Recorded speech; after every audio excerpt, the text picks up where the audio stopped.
How are things with you? Really good, very excited with this journey.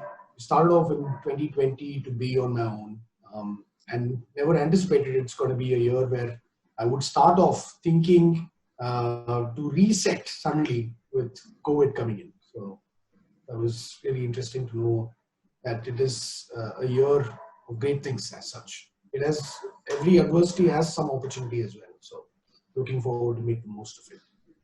But so you've had such an amazing journey, right? You were with KPMG, then with Deloitte, and then again with KPMG. You've been with the Big Four. You worked there. You worked with some of the biggest companies. What made you take that leap? And what was that trigger that made you quit everything and then restart all over again on your own? So I've had two stints with both Deloitte and KPMG, and decided to take a break in November of last year. And I got back to Chennai, and that's where my folks live. I decided to take that break to be able to do something very interesting and to also have the flexibility to be managing this, because of course a lot of work is now begun with gig, the gig economy, as they say. There's a lot of opportunities that gig work presents. It was a big leap of faith. I was not sure as to what I would do as an independent consultant. And when I inquired and did see some opportunities about work, etc., I thought this could very well be an opportunity for me to try and do projects on my own. Of course, I had the opportunity to work and lead and be part of very interesting engagements that gave me a lot of insights and opportunities for me to even learn about new businesses every single day. And that continues to still be there. I think the fact is that I've not associated with a big brand also made me think, what else do I need to do to stay relevant and work to specifically improve my brand visibility. And so that was a bit of a worrisome thing when I started off, but then I think now it's much better. So you mentioned something very interesting, right? You said that if you're not associated with a brand, then you need to look internally and see how you can continue to stay relevant.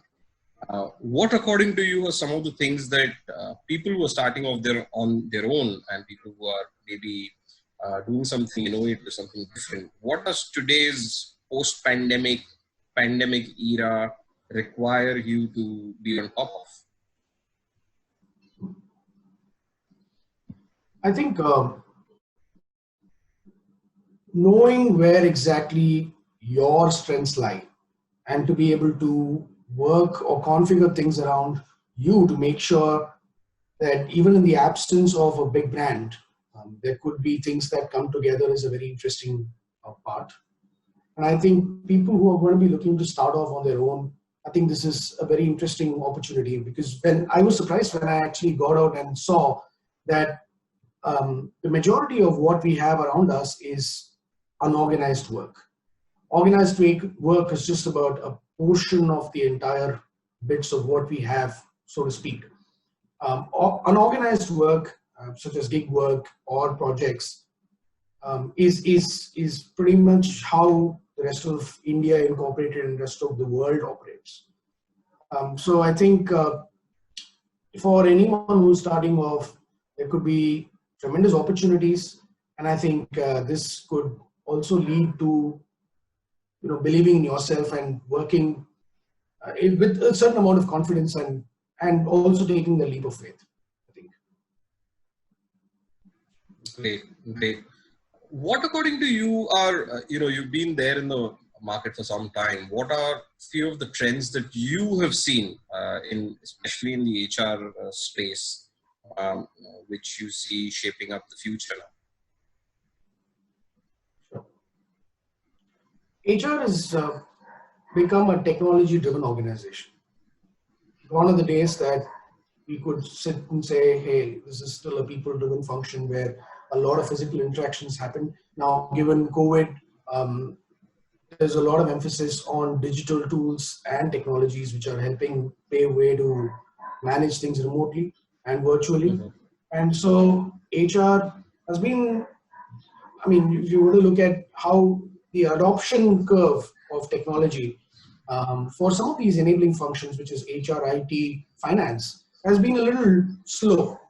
But I think there is tremendous opportunity. What I've been seeing over the recent 1-2 years is that the HR organization has completely embraced a new normal of saying how technology would drive majority of decisions.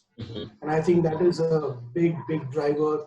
And as we go forward, there is going to be a lot of focus on HR technology, wearables, digital tools, etc., which will drive a lot of the transactional workload, and then leaving the strategic outcomes to the HR leaders to drive very critical decisions for organizations. Yeah, and one of the things that we at Drona have also seen that organizations have a lot of legacy systems in place, and many a times they reach a level where it's not easy to do away with these systems. And the next thought is around how can you build something on top of these systems, which can, how can you create those small apps, those mini apps as we call them, those dashboards, which can help you achieve a pinpointed objective. And that's I completely agree with you on that point. Coming back to your role, what is it that you miss? What is it that you love about being on your own in the field of HR? What I miss is timesheet entry.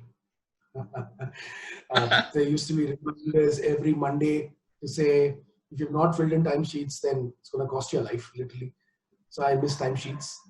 But then, of course, still keep a virtual timesheet sort of a thing in my own mind to say how productive have I been, literally, because every hour counts, literally. And then I'm, of course, do definitely miss interactions with colleagues and having chats about various things. Walk into office and then you talk about literally a lot of things about the economy, about clients that you serve, or projects that you're working on. That is certainly a miss.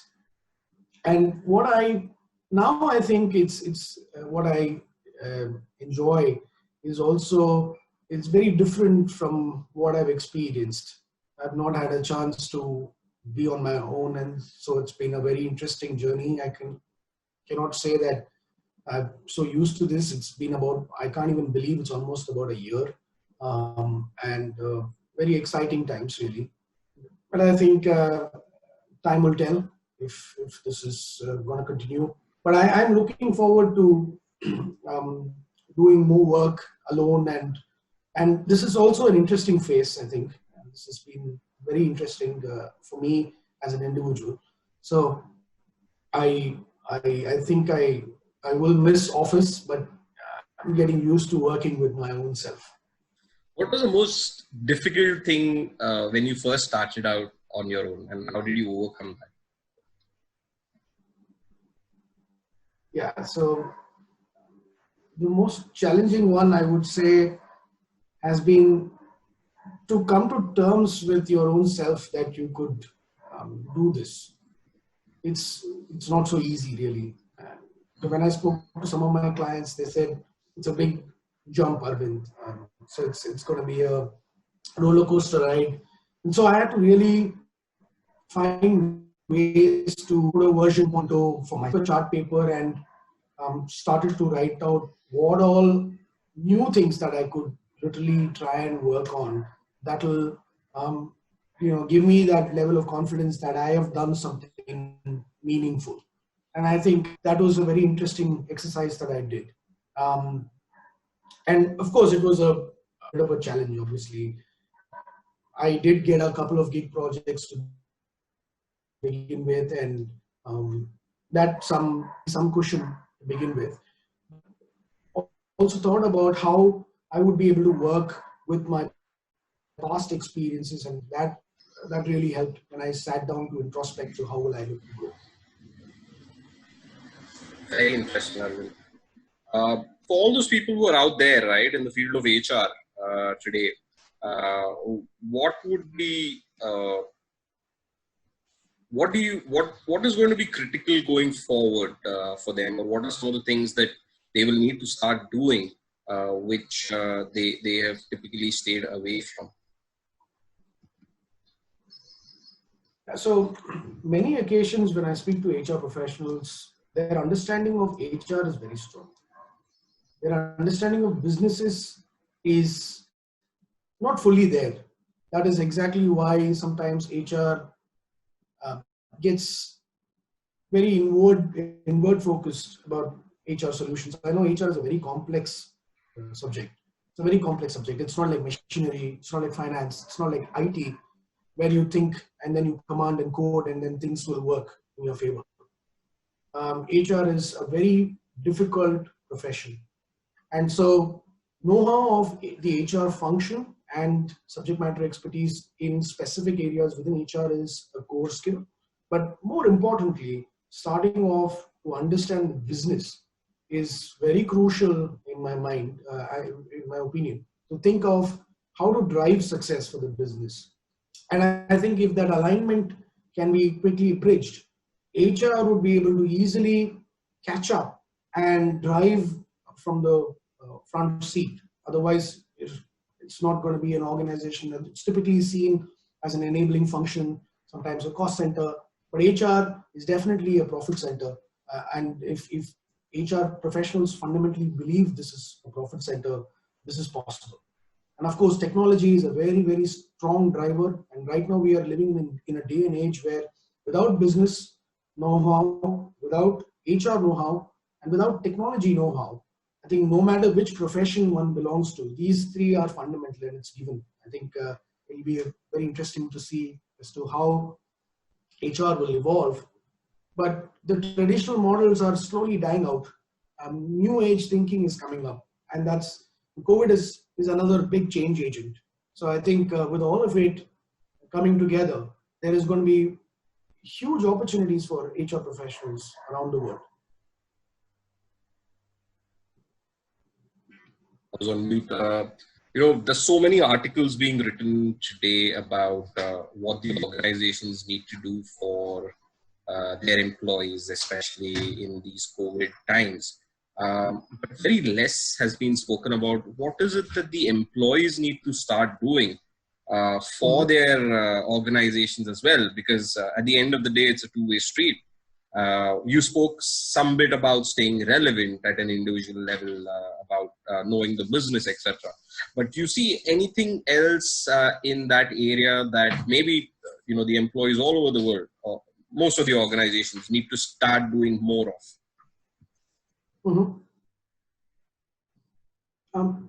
So from an employee perspective, I think it will be crucial for employees to understand that whatever they do, no matter what role they are in an organization, what level they are in an organization, they'll have to fundamentally believe that whatever they do counts.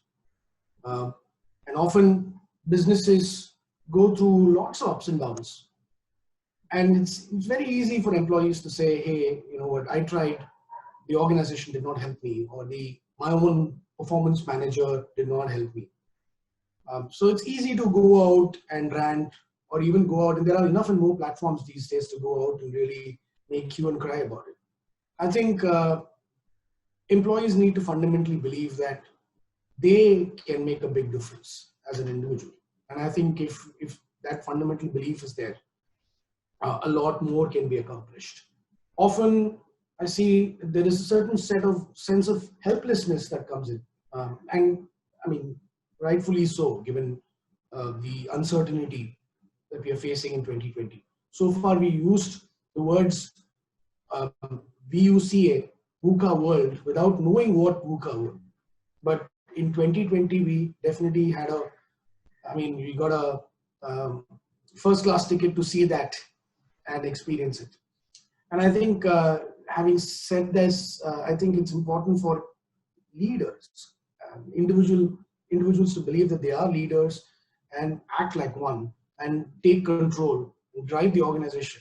And I think that will come through some sort of sharpening the axe that is required in some places, and also fundamentally believing that that is doable.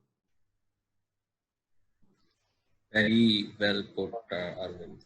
And now I'm coming to my last question. This is a little tricky one. And so the question is, what is one of the least popular perspective that you have around HR? Okay.